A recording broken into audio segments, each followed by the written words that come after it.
है तुझे ना देखूं तो चैन, उसका remake with Pawan ji and बहुत ही जल्दी सावन के बाद ही पहला रिलीज वो है। अच्छा था सावन और बारिश वाज वेरी गुड।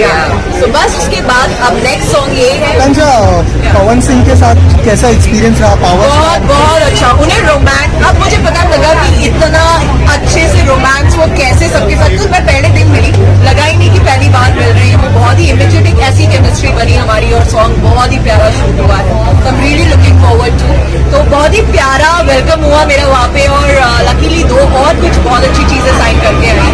तो आप देखेंगे मुझे पवन जी के साथ, सारी के साथ भी और कुछ भी। तो वेरी हैप्पी कि कुछ बहुत टचवुड एक दिन भी बैठी नहीं हूँ जब से बिग बॉस